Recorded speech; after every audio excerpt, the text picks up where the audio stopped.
It takes a lot of ingredients to fix or build a car, like cooking, but without the frozen dinner easy way out. eBay Motors has 122 million parts. It's always the right fitment, so you can follow any recipe to a T. Whether it's a vintage Italian coupe that's classic like Grandma's meatballs or a German luxury car that's as complicated as Oma's rouladen, to cook up something great in the garage, use the eBay Motors app or visit ebaymotors.com. Let's ride. Hey, you. Yeah, you. Got bush? You definitely do if you haven't tried the best products from our sponsor today, Manscaped. After using these life-changing products, you're going to want to join a ballsack beauty contest. I'm looking out for you too because I also have an exclusive 20% off discount by using our code TAGS, TAGS, at manscaped.com. What is going on? You are listening to Tags Podcast, aka Talk About Gay Sex Podcast. I'm your host, Steve V. This is episode 260.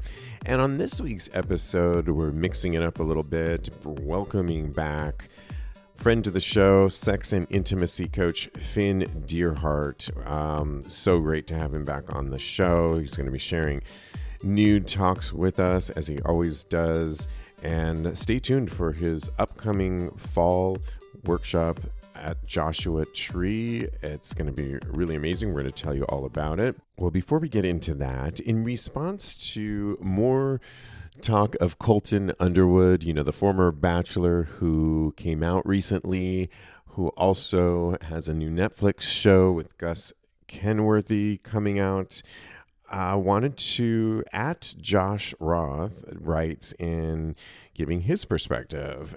He says, for me, I do not find it frustrating that he came out or is a part of a show getting to learn about the community. My issue lies in using Gus Kenworthy as a, quote, mentor. Gus didn't even come out until after gay marriage was deemed lawful in the country. What insightful perspective is he going to add? The plot feels very famous, privileged, and cisgender white man shows other famous, privileged, and cisgender white men how to navigate the perils of summer pool parties, grinder hookups, and the back room at Mickey's WeHo. Of course, he's talking about WeHo Los Angeles. I think an older mentor of color would have provided some actual educational content for both Colton and the audience. So he's essentially talking about how Gus Kenworthy is supposed to be coming on this new Colton Underwood docuseries on Netflix to be his gay liaison mentor, whatever you want to call it. But it's two white guys, gay white guys. And I agree with you, Josh, on this one, that wouldn't it be a little bit more, as we talk so much about diversity and inclusion these days, if he could have maybe some more diverse people showing him navigating his way into the community. I think it seems a little tone deaf not having that. So 100% agree with you with that. Thank you for sharing your opinion on that. You can always DM us at TAGSPodcast, at TAGSPodcast on Instagram. We want to hear from you or ask for sex or relationship advice. Well, let's get into my conversation with friend to the show, Finn DEERHART. Alrighty. Well, I couldn't be happier to be talking to one of my really, really special, great friends, who's a friend to the show, sex and intimacy coach, Finn DEERHART. How are you? I'm doing good. It's always fun for me to talk with you, and I feel really grateful that you're making this space for me to share again. And I love talking with you about this stuff. Absolutely. Like I said, Finn DEERHART, sex and intimacy coach.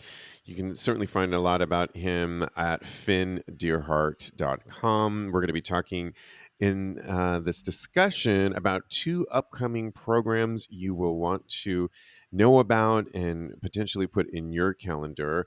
But beforehand, I wanted to just thank you yesterday because we are doing this Clubhouse now called Sex Positivity for the LGBTQ plus community, and you joined in as a new clubhouser. Yeah. And I think you added so much to the room. In general, everybody was really sharing their perspectives on on our own unique journeys. Mm-hmm. And one of the things that you mentioned that really struck me is when we were talking about on in the room about one of my co-hosts is recently new in a relationship, Cody, Mm-hmm. Mm-hmm. and then went into I was discussing about, say, my fears of entering a relationship, and everybody comes in with their fears, of course, particularly when you're in a work in progress, as hopefully so many of us are.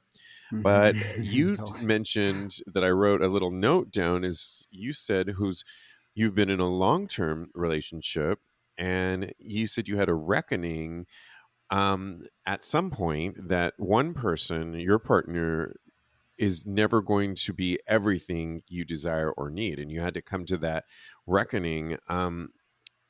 Do you think that's something that many of us don't often think about, particularly when a relationship is new and we're just feeling all those amazing Totally. feelings and lust and all the things that everything's going to be perfect? Do you think we don't think about that whole concept, that reckoning that you spoke of, very much? Absolutely. Yeah, it's like our brains do that to pair bond us, like we it's kind of complex too because different people have different responses to that. It's called limerence, when you're just like, whoa, I'm just enamored with this person, and I feel like I've known you my whole life, and oh my god, you like skiing? I love skiing. That kind of like I've heard like Yeah, that's right. You um, like jazz? I you like, love oh my jazz god, too. I play jazz. No way, I get that kind of like What? yeah, I've been really wanting to get into jazz. exactly. And then you like it's like an inflation of the person. So there is a projection that's happening of believe it or not, it's just people that really activate us, and even people that really turn us on sexually often have at the root like a kind of transference from parents. Like it's maybe not like, oh, you look like my dad, or but it's like there's Right. something about how we interact or something about the way that we fit together that brings up some of this like like the best and the worst of our parents and our caretakers if you didn't have direct parents. And um so it feels like I've been looking for this my whole life, because we did leave childhood. No matter how good our parents were, we all left with injuries and pain and stuff. So yeah, we get in this new relationship, and depending on, this is why I said it gets complex, because some people are more afraid of like losing their autonomy. It's like, if I get too close Right. to you, you're going to take over my life. I'm not going to be myself. I know myself. I'll lose me, and I can't hold on to myself. And then on the other side of the spectrum is like, oh my god, if I get close to you, you're just going to leave me. So I'm just going to keep up barricades. I'm just trying to protect myself from this inevitable I'm going to be left. Right. So I think, depending on where one is on that spectrum, it's going to show up a little differently. But this like being everything for your partner is it one? It's like a cultural story that even if we intellectually disagree with it, we have been raised in a world that's the predominant story about relationship, and it's hard to get rid of that story. But if you have an abandonment fear, especially, it's like, oh, I don't want you to be fulfilled by anything but me. Like if you are, that's risky. Right. And then even if we know that this is bullshit intellectually, like our child, self is really reactive in the relationship. So that's what I've been with my partner for 5 years, and that's been new levels of that. Just coming to terms with it and being like, what, I actually don't even want to be everything for you. This COVID has made Right. made it where we've had to deal with that more. And yeah, he like, my partner likes a lot of space emotionally. So when he starts feeling really close to me, it can activate his fears, like some of his parental stuff, like his parents or his mom specifically is really smothering to him. And like for me, when I start feeling really close, I get really turned on. Right. So it sets up like a problem, so I'm like, I'm getting really, really turned on. He's like, oh, I'm getting really like, I need some space from you. So, that's Oh, the kind of dance that will happen when we're both yeah. really activated, I guess, out of our centers. And so it's just good work, because I'm going to look at that and be like, well, it's not that he doesn't love me or that he doesn't want to have sex with me. It's that he really feels like he needs a little space emotionally to feel safe and to feel like himself. Yeah, it's interesting because a lot of your work is with partners, couples, but Mm-hmm. it can be uh, when we're just working on yourself, and you talk a lot about dealing and looking at the trauma as LGBTQ plus people have, so many of us have. We'll Yeah. talk a little bit more about that, but when you're kind of doing your work, your autonomous work for yourself, it would seem like when you meet somebody that you complete me, right? But Right. I think Yeah. hearing what you're saying, hearing what you said yesterday, that reckoning, the quicker I think that we can potentially have that reckoning with ourselves, that one person isn't completing me. Sounds Mm-hmm. like a film, right? Yeah. I think Right. that was from a film. Totally. And when you realize that you can continue on, even in this beautiful new partnership, the autonomous journey, and maybe share your journey and kind of reveal each Mm-hmm. other's layers to each other, and maybe realize that some things, is it good to realize earlier on that we might have these dances throughout this journey together, and to give each other space to Totally. continue their own autonomous journey. Totally. Yeah, I think it's imperative actually for the health of any relationship. It's like, we're supposed to go through this symbiotic kind of phase. It like we bond together. Because if you met somebody and you're like, I really love all this stuff about him, and I really hate all this about him, like we probably wouldn't pair bond. So there's an inflation that happens. It's like, oh my God, Right. you're a god. I love you. Everything you Right. do is so wonderful. And then like after a while, You're like perfect. yeah, and then all these aspects of the person that were always there in plain sight, we start to notice them then when we come down off of the high. And I mean, to be fair, we have love drugs pumping around in our brain, so Yeah. we're in an altered state. Right. So Right. knowing that is really powerful because most people, and I mean most people, hit the power struggle phase where all this starts to come out, where you're like, you know what, you're not who I thought you were. And Right. nobody can sustain that projection that we put on them. Nobody can. It's impossible. Um, then there's like a struggle, and a lot of people go, "Oh, you weren't the one," and they leave, and or things. It puts it too close to our own shit because we have to take responsibility for all those projections too. And, and most people don't. Well, I don't want to do that. It's like, no, he's the problem. Yeah. You know. Yeah. So I think having a framework to work from is really helpful. So when you're in a rough patch, you can, if you really have a connection with that person, you can say like, it's not you, it's that there's a thing that we do with each other that comes up, and it's the thing that in between us that we need to kind of work on, not like try to change each other. And then when it has to do with, say, our like sex between two people, Yeah. recently I was talking to a friend of mine who broke up with, he's was the older of the two of them. They had a significant age gap, and one of the things that wasn't being met for him was he wanted to have sex way more. Yeah. His sexual libido was much stronger than his partner's was, who was significantly younger. And not that that has any correlation, obviously, but Right, right. I think when we're noticing different things and even our desires, Mm-hmm. I know a lot of your work is really bringing people together, like if in couples, and even finding out what their desires even are. um, it can be an interesting time, right, in a Yeah. relationship, to Yeah. explore some of those desires Yeah. and in other people, right? Mm-hmm. Absolutely. You mean like exploring them outside the relationship?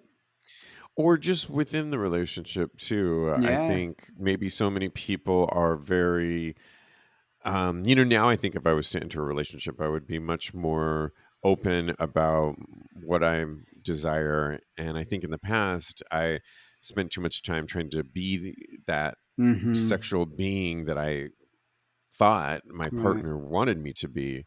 So I think now I would come into it a lot more from a communicative way, and instead of smashing down my desires and what I truly want. And it can be kind of an exciting time to Yeah. explore with your partner, even if they don't share the same desires. Correct? Absolutely. Totally. 100%. And here's the thing that I think is so hard for just the human experience, but especially gay guys. I mean, that's not like quantified anywhere in any kind of study, but there are tons of studies about how gay men are impaired in their abilities to make secure attachment because we left childhood predominantly being rejected for who we are and not affirmed by parents for ourselves, hiding ourselves, and so we didn't get a validated experience or cultivating the kind of relational skills that help us build secure attachment, but many of us found a way to survive and to get through. And sex is like this, like it's on an altar,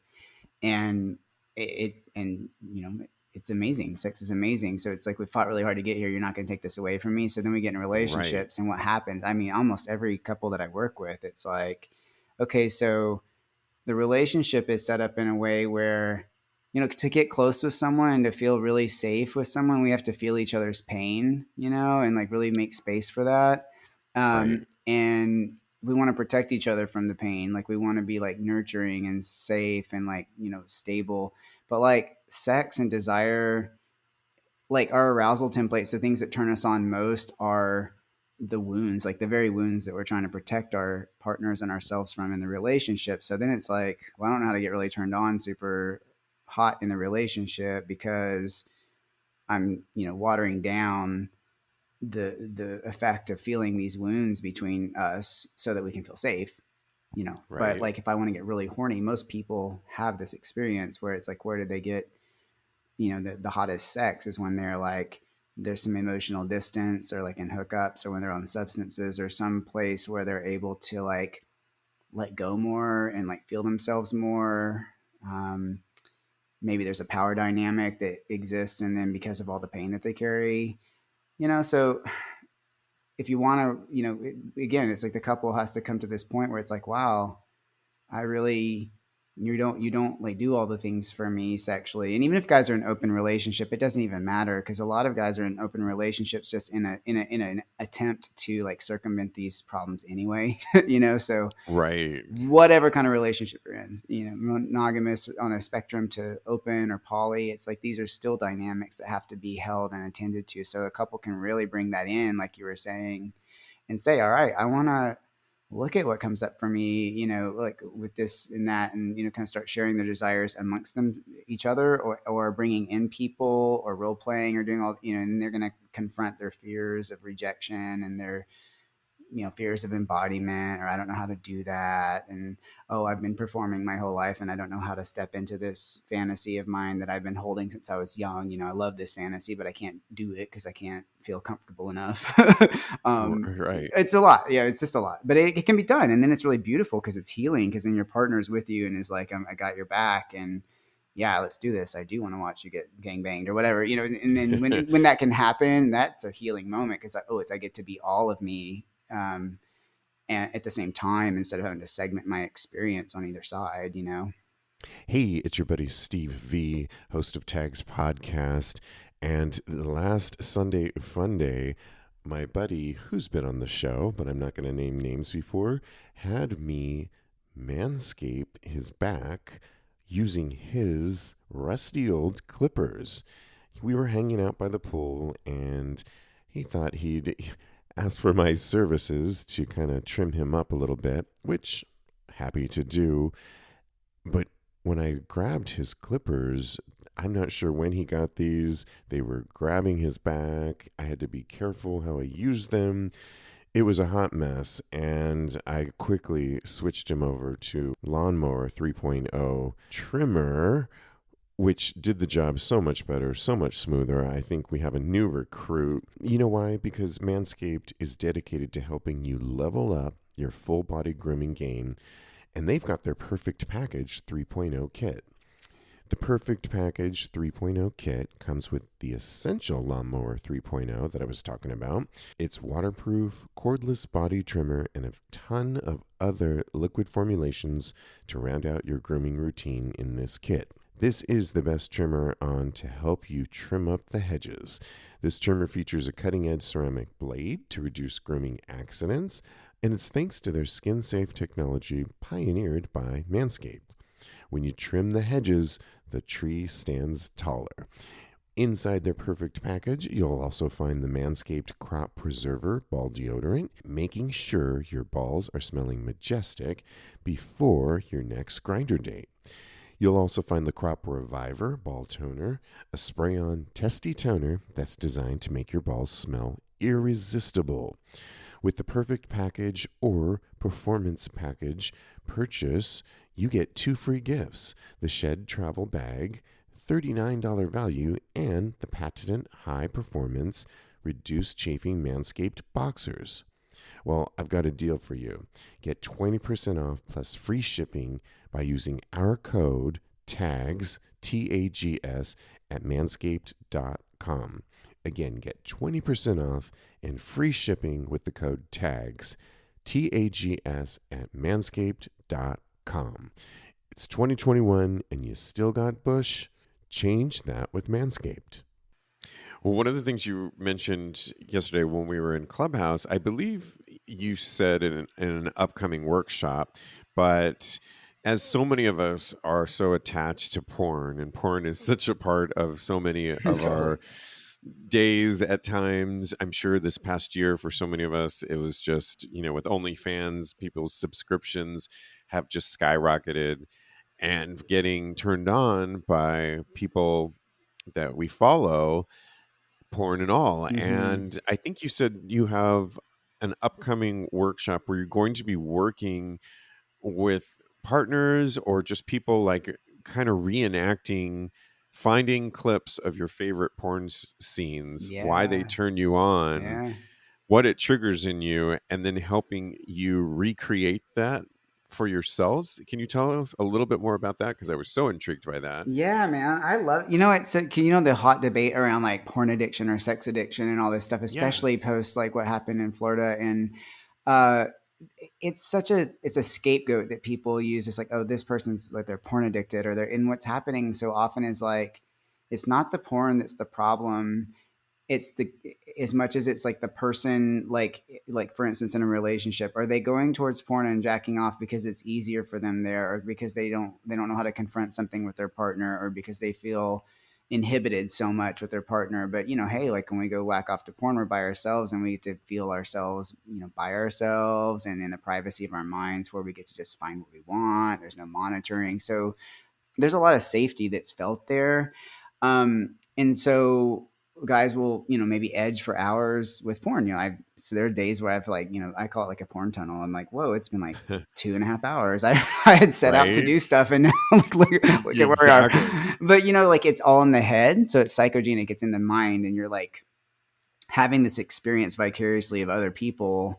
But you're projecting your own dynamics and owning like your own thoughts onto these people. Because if I show like 10 people the same clip, everyone's going to have a slightly different experience, and some of them a radically different experience of what's going on there and who's enjoying it the most and all just that. Because we're projecting our own self into that scene, right? And everyone's scene is different. Exactly. And so guys will feel highly aroused, and then they won't know why exactly. They just know it's quote unquote hot, and then they go to their boyfriends, or they're even in a hookup, and they can't get out of their heads. And they're not used to embodying those dynamics. So it's like this class I want to teach is to kind of help men like pick through it and maybe even share it. And I'm going to think about some way of like sharing the porn where everyone can watch it together and talk about what dynamic is happening here, and like who do you identify with and what is he thinking, just kind of like projecting your own dialogues out there so that we can giving some words to these images and video that we often just, like you said, just goes right into our minds, into our brains, but actually breaking down what it's actually doing and what it's enticing. Yeah. And then like, how do you take that? And then now that, how do you use your body to like communicate that same desire? And most people, if you've been lying on your back, with your phone in your hand, it's like, I have no idea how to start, using my actual body to embody that dynamic, or to communicate those sentiments or feelings, or, whatever it is. So it's like, well, let's practice. Let's use your body, like, grab a partner, right. and yeah. I think it would be really I fun. love. Is this in your upcoming? Because this might be a good time to talk about your 5-part series. It's called Embodying Desire. Like I said, it's a 5-part series, bridging Yeah, the yeah. mind and body. It's going to be on Wednesdays from 7 to 9 Pacific Standard Time, beginning May 19th. We'll Hmm. give you more information on that. Is this some of the stuff that you're going to be exploring in this 5-part series, and what else can we expect from this? Yeah, totally. It is. There's a little bit in there about porn, and actually, it's interesting. You've taken some of the material before doing elements of desire that this Right. program is built on. That's coming up, and so yeah, people can expect to learn. Um, okay, so what's motivating me for this experience, and how do I use my body to show that? Some physical exercises, ways of practicing. Again, getting out of the head and just trying to find contact with the body. Like when you're like just in, I don't know, working out's a good metaphor for me. When you're in it, and you're I like, was fuck just going to yeah. say, yeah, Hmm. right.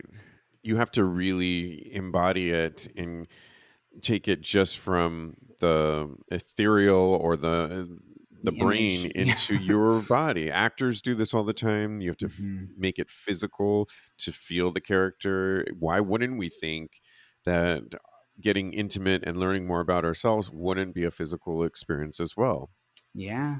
Yeah. And we've really, I think, I know I'm generalizing when I say this because people are in different places with it, but like we've largely lost like a large portion of how to use our bodies, like we're so civilized but we're really still jungle animals.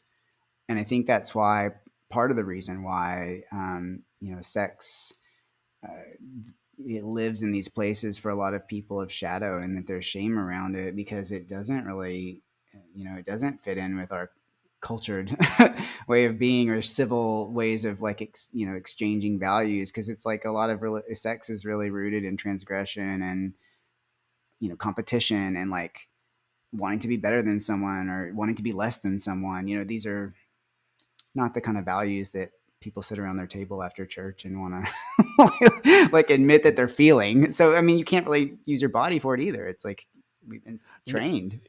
It comes to like I immediately think a sexual encounter or a sexual experience can be 5 minutes in a bathroom stall in a department Right. store with Right. somebody that you just hooked up with. Hmm. Wham bam, and it's done. And it can be really hot, not taking away anything from that. Right. It can also be 2 to 5 minutes turning on your favorite porn scene, Hmm. knowing that you just want to make get off really quickly. Right. But when you do that, what comes to mind is that you're just going to that one part of your brain, that one go-to that Yeah. is a tried and true and going to get you off, but it limits the capacity, the the immense dimensions that our sexuality really has, and our Hmm. desires really go. So while I think it's probably fine if you want your go-tos here now and then and not punish yourself over that, I wrote a note down here. I think it was from yesterday, like the working out theory that we were talking about, Hmm. prioritizing. I wrote prioritizing and setting aside time for ourselves, and by ourselves I mean our desires and what we getting a little more in touch with. You have to prioritize that. And I wrote, think of it as a practice. And for those of people that know yoga is not about perfection. You Right. come to the mat wherever you are that day, and even if you were able to back bend it yesterday Right. and your pancake stretch was like really good and you felt like Madonna, because you're Right. like, at least okay, I felt like Madonna Oh, totally. when You're like and confessions on the yeah, dance and floor. then I did a bunch of leg workouts, or I was just slacking off for a while, and I tried to do it again, and it's like I'm not there. And every yoga instructor I've ever had said it's not a competition. Yoga is such a metaphor for life. You pick Yeah. up wherever you're at that day, beginners, intermediate, advanced, and but key word, it is a practice. So prioritizing and setting aside time for our desires, I think, should be thought more of as a practice. Would you not agree with that? I totally do. Yeah. And even if it is like, hey, I want to go to the department store, like elevate the it. the woods and Yeah, like it's like actually it's in. Do you know Will Tantra? Do you know Will? Have you seen um Will? only because of you, and I've looked at yeah, but no, I tell me more about him. Well, he's been so inspiring to me because he's so like comfortable in just his desire and expressing it. And like, he moved away from San Francisco when I was living there, but I just loved like hanging out with him. And he would be like, "Yeah, man, I think I'm just gonna go to the beach this afternoon, like to Marshall's Beach." And he's like, "I'm just gonna Right. go and pleasure in the sun, like jack off, and like see if I can like connect with someone who wants to really share some connection and bliss." And at the time, this is like a few years back, I was like, well, he is so radical. But now I'm just like, yeah, why can't it be just like, yeah, I love, if that's what one likes to do, is like, I love to cruise and I'm going to go to the bathrooms and do, and like really, I think people want to shield themselves from what comes up in the process, because the majority of people, in all honesty, who have done this, cruising in bathrooms, I'm one of those. I had some really hot experiences that way, especially earlier on. There's a lot of shame also as part of managing that behavior, right? It's Right, a lot, right. a lot of people are there because they don't or can't do it elsewhere. Um, so it's like also embracing what happens in the process, and it's, I think of tantra that way. It's like, okay, it's not about like, oh, do we have to just sit and eye gaze? It's like, well, maybe I want to go, like I used the gangbang earlier, but I'm gonna like go do it. I'm gonna be real aware about what's happening for myself. I'm gonna like really look at the feelings that come up, and I'm gonna think about it and let myself feel them, even if that's grief. It's okay to feel Right. grief and excitement at the same time, and that, yeah, that's how I think of it. So a lot of us, I think, it's like get it and get off and get out really fast and then back to life, and that doesn't feel good to me because it feels really jarring. Yeah, Yeah, right. well, It's that's funny you say the shame thing about how it can be really hot. So the cruise, the bathrooms, and all that stuff. And but you're right. For so many of us, or so many people that do partake in those kinds of hot acts, there's mhm. for everyone that's open about it, there's plenty of people that that's their only expression of Right, their yeah, sexuality. And the interchange that you may have when you are engaging with somebody that say is totally not out of the closet, and it's you're still having an exchange.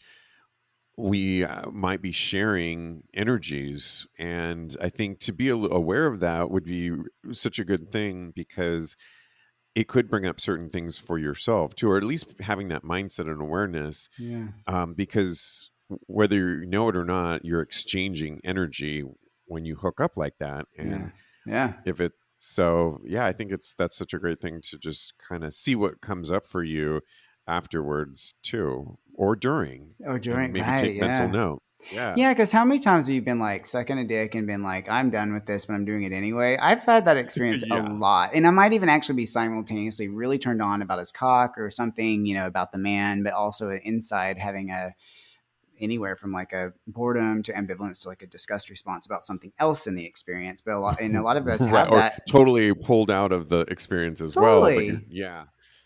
Yeah, and it's like, well, what about that? Like, well, what's happening, right? What's happening? It took me a long time to really ask, like, what is happening here?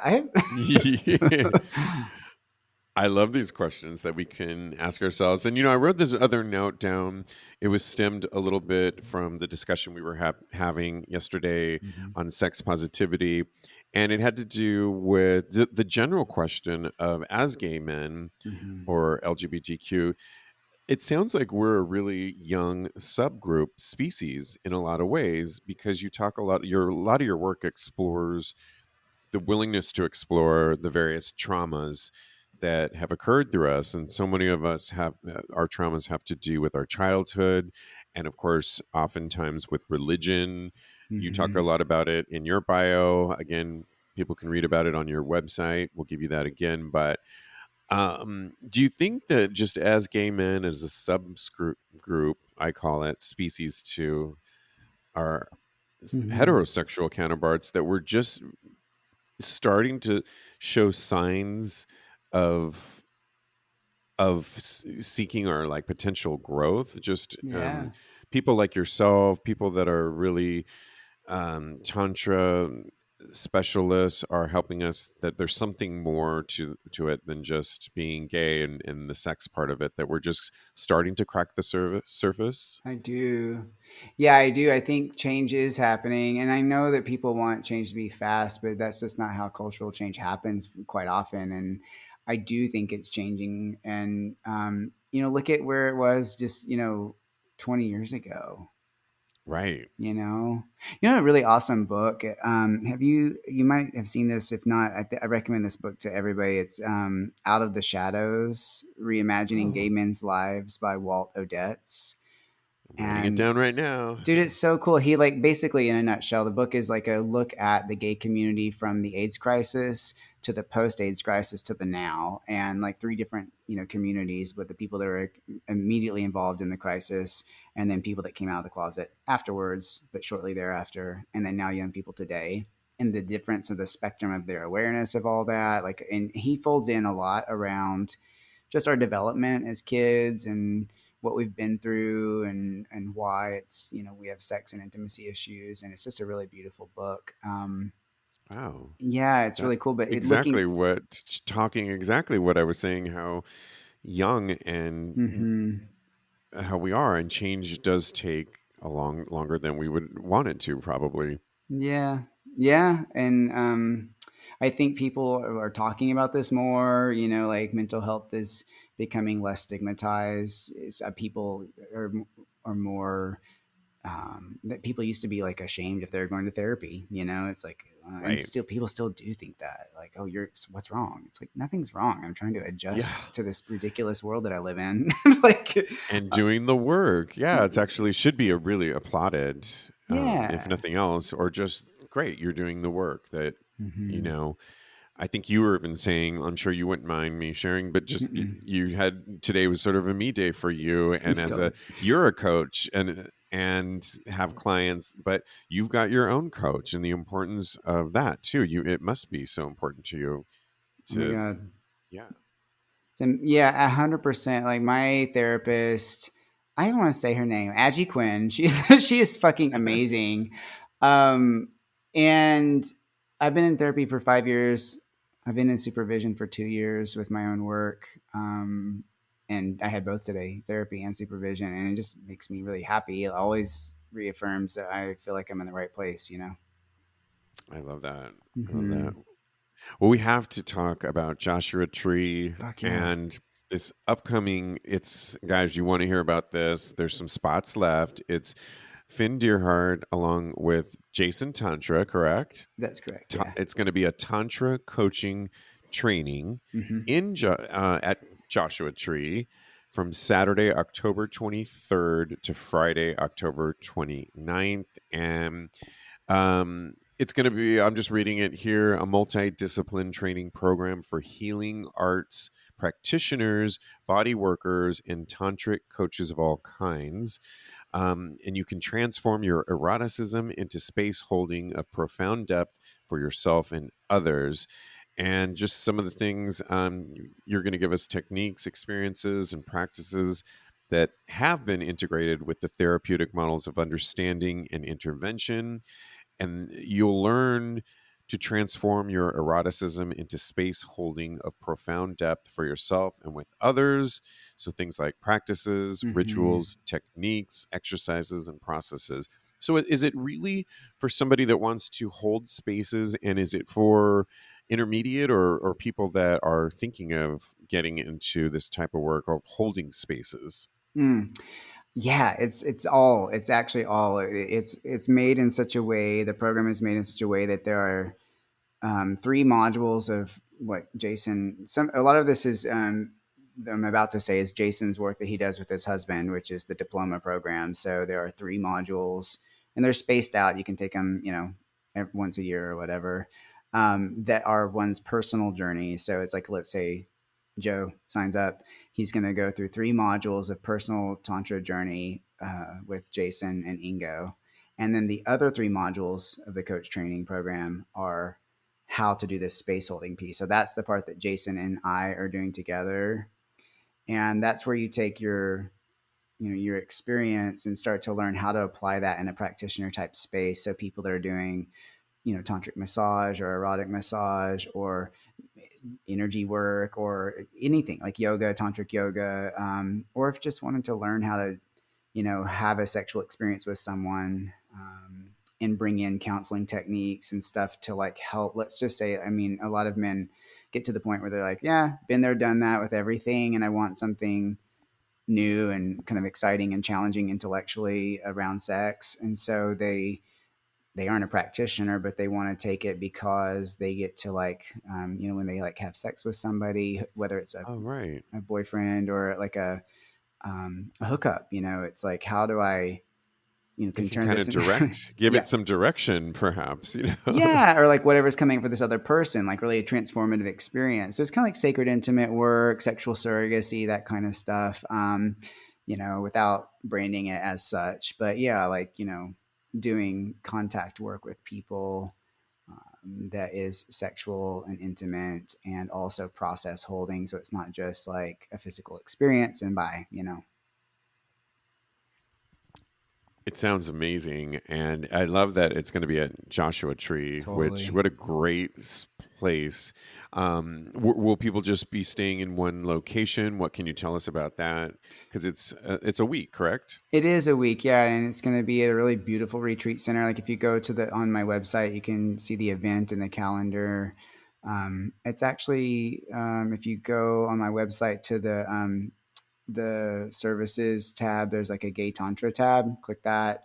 Then it will take you to the booking page, and there are a bunch of images of the retreat center. So it's really gorgeous. There's going to be a chef. And men will have different types of accommodations. They like choose what kind of rooms that they're wanting. And it's really a process held week. It's like a lot of, I think it's like 8 a.m. till like 10 or 11 at night. Full on. And, Jason requests people, before they go, like to hold back your ejaculation before you go. So you have like tons of sexual energy, Oh, once you get nice. there. It's not like forced, but it is requested. Like, yeah, hold it this week and see what happens when you're doing all these sexual exercises for a week, and like it's kind of like edging for a week with a lot of people. Wow. Yeah, That would be amazing. I The energy. know. Yeah. I'm on the page right now. I see everything and it's laid out really well. I love Hmm. this. This is going to be really cool. I'm going to put the link up on tagspodcast.com and Totally. be because I really think this is going to be an amazing week that whether you're in you want to learn more to create spaces like this, or I just think it would be such an amazing week. So yeah. Totally. And one aspect of the program I didn't mention is that post training, there will be supervision, offered by Jason and me and his husband for, let's say someone's wanting to utilize this in their actual work, then we will be offering supervision. So this is important, like whenever you're booking, there's a field in the booking form that says anything we need to know about you. You would put that Steve Rodriguez, referred you, and then you would Perfect. receive a couple of those supervision sessions for free. Awesome. Oh, I love that. Yeah. So Perfect. important when you're booking, put Steve Rodriguez sent you in the anything we need to know about you field, along with anything else we need to know about you. Yeah. um, yeah. Such a great week. Again, I'm going to post this on tagspodcast.com, October 23rd through the 29th. Such a great fall event in a perfect locale with Yeah. great coaches. Yeah, I might even consider it myself, Dude, but that'd be cool. yeah, Yeah. it looks really, really awesome. Well, Finn, as always, I want to thank you so much. Always enlightening conversation, and I hope you continue to pop in when you can to our clubhouse every Thursday night. Yeah, dude, that's really cool. And about that, I'm so stoked that that's happening. And now that I know more about what Clubhouse is, Right. that was really cool. And I will definitely be back. And I appreciate that y'all are doing that for people. So awesome. Absolutely. People can follow you at Finn Deerhart, correct? Totally on Instagram. And go to my website. And your website too. Yeah, and sign up for my newsletter, and you can stay abreast of anything that's happening. It's FINNDEERHART.com, FinnDeerHart.com. Yep. Finn, as always, thank you so much. Yeah, Have a man. blessed and beautiful weekend, and I'm sure we'll be talking soon. Yeah, thank you very much. Well, again, I want to thank my guest today, Finn DEERHART. Please follow him and consider looking into the Tantra workshop series coming up in October. I think it's going to be really, really breakthrough on so many levels. Follow us at TAGSPodcast on Instagram, at TAGSPodcast. We are off this week of Tags Live, but we'll be back the following week. But join us for Clubhouse. If you are on Clubhouse, you can follow me at TAGSPodcast. And we do a sex positivity room every Thursday night from 6 to 8 Pacific time, 9 to 11 Eastern time, called Sex Positivity LGBTQ+. And again, I'm at TAGSPodcast on Clubhouse. Look forward to seeing you there. Continue being safe, wearing your mask, get vaccinated, but keep it sexy. We'll talk to you soon. Thank you so much.